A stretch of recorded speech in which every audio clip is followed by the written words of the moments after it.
Nejprve je nutné rozměřit si vzdálenosti.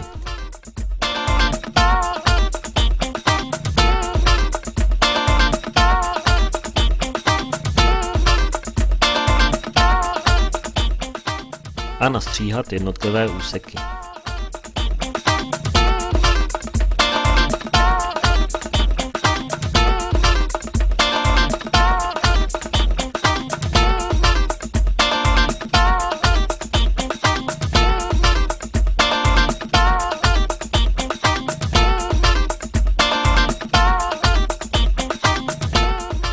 Potrubí se naohýbá do potřebných tvarů.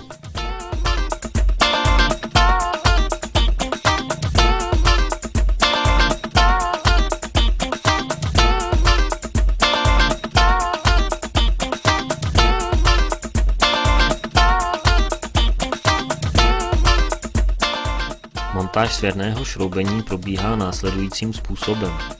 Pomocí šablony se označí kontrolní ryska. Na trubku se nasune matice, plastový kroužek a poté středový trn. Trubku není nutné odhraňovat ani kalibrovat. Matice se dotáhne po kontrolní rysku.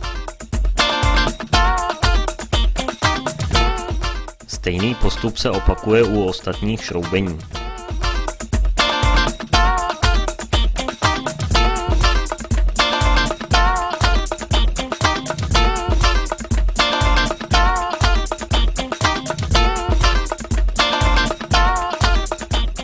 Postup ohýbání trubek a montáž šroubení se opakuje i u přívodní větve.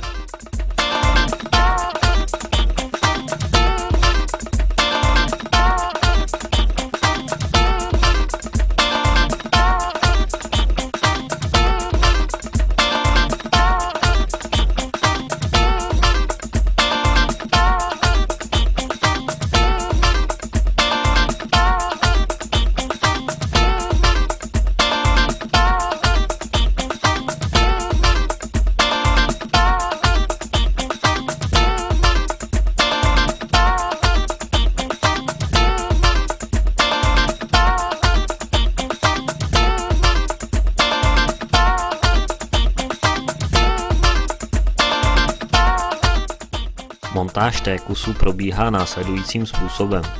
Tvarovka se nasune na trubku.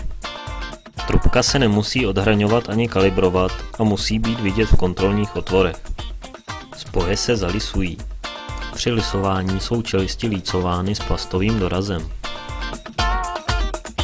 Potrubí se zafixuje pomocí hmoždinkových háků. Celkový čas montáže byl 16 minut 58 sekund. Při montáži nezáleží na pořadí jednotlivých operací. Toto byl pouze ukázkový příklad.